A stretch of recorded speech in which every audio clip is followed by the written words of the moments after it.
Bom, meu nome é Vitor. Eu decidi criar este curso porque acredito que todo brasileiro deva conhecer economia básica.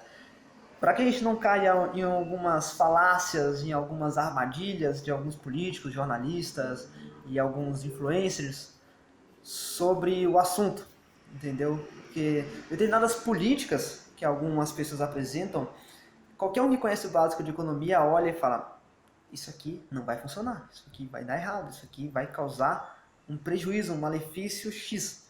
Porém, como a maioria das pessoas não conhece a economia básica, a pessoa pensa: nossa, essa política do candidato X, ela é boa, né? Porque a pessoa pensa numa visão muito simplista e a pessoa não imagina os efeitos disso para o futuro. Então, por exemplo, o controle de preços. Nós estamos aqui passando por uma epidemia de coronavírus. Então, o governo vai lá e o álcool em gel custa 20. O governo vai falar aí, ó, você não pode vender álcool em gel por 20, tem que vender por 10. Rapidamente você não vai encontrar em nenhum local dessa cidade o álcool em gel.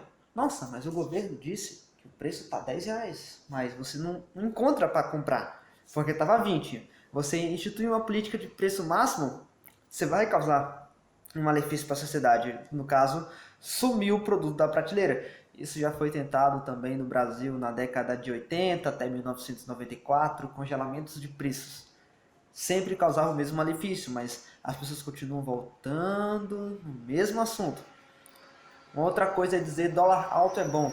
Não, dólar alto não é bom, porque desvaloriza o poder de compra da moeda nacional. Mas o pessoal fala, o dólar alto não importa para mim, porque eu não ganho em dólar. Mas a pessoa às vezes esquece que tudo está cotado em dólar e que nosso país ele não é isolado, apesar de ser muito fechado comparado com os outros, ele não é isolado sozinho. A gente exporta e importa. A gente exporta aquilo que a gente é mais eficiente em produzir e a gente importa aquilo que os outros são mais eficientes, não nós, em produzir. Essa é a teoria das vantagens comparativas, se não me engano. Então, normalmente, falácias que as pessoas às vezes falam.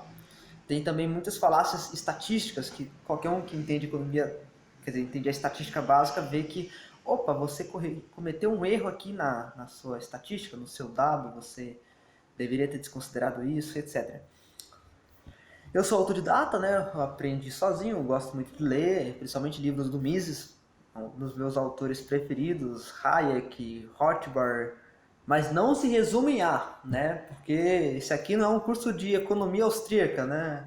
É de economia no sentido geral. Não vou falar só de autores da escola austríaca de economia, porque a economia tem muitas escolas, né? E tem muitos economistas que se divergem entre eles. Nem todos os economistas são iguais. Um vai propor uma medida e o outro vai propor uma outra. E se você colocar os dois para debater, um vai discordar do outro. Então esse é um ponto. Por exemplo, estamos em crise aqui no Brasil, nós temos um déficit previsto para 2020 de 130 bilhões. O que um economista mais liberal vai dizer para você fazer, caso ele esteja orientando um presidente? Você tem que cortar gastos pela ordem dos 130 bilhões, que é o déficit previsto. Você precisa cortar estes gastos e reduzir o estoque dessa dívida. Então você vai cortar os gastos até que você tenha um equilíbrio fiscal, que você não ganhe mais do que o que gasta e nem gasta mais do que o que ganha. E economistas mais não vou dizer de esquerda, mas de viés mais keynesiano, vai simplesmente dizer: olha, você tem um problema de baixa demanda e baixa taxa de investimento porque você está passando por uma crise. Então, o que você precisa fazer é dar incentivos na economia com base no investimento governamental. Então, você precisa gastar mais. Veja bem, você já tem um gasto de 130 bilhões a mais. Mas eles vão te dizer o seguinte: você precisa gastar mais 10 bilhões em obras públicas, estradas, ferrovias, portos, etc. Que aí como é que fala? Você vai fazer o dinheiro girar mais na economia e você vai gerar empregos. Você vai reduzir o número de desempregados com base no investimento público. Então, o dinheiro que você gasta agora para fazer a obra pública, ele vai retornar para você em impostos que os novos empregados vão gerar. Então, um fala para você cortar os gastos, outro fala para você aumentar os gastos. Então, por isso que economistas divergem. Bom, qualquer informação citada aqui eu vou tentar dar uma base, uma fonte, uma informação assim, de onde eu tirei isso, porque senão vai ficar parecendo como que eu que estou dizendo, mas nem tudo sou eu que estou dizendo. A gente tem que tomar cuidado para separar a opinião minha do que, ó, isso aqui tem base, tal autor, eu li desse livro, eu vou falar o livro que eu tirei a informação, ou o autor, ó, foi esse cara que disse. Não lembro em qual livro ele disse, mas foi esse cara.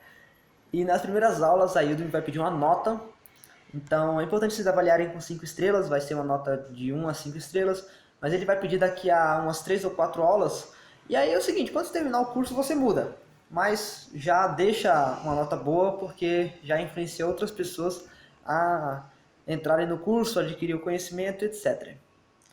E por enquanto na apresentação é isso, eu vou fazer outros vídeos nesse mesmo formato, mas vou tentar colocar imagens, PowerPoint, eu vou deixar conteúdo extra para leitura, PDF, artigos, de repente algumas charges sobre economia, recomendação de livro, de repente até livro pirateado, quem sabe eu posso pegar aí um livro que é caro e posso tentar te disponibilizar um PDF, caso eu encontre de algum dos livros que eu irei recomendar.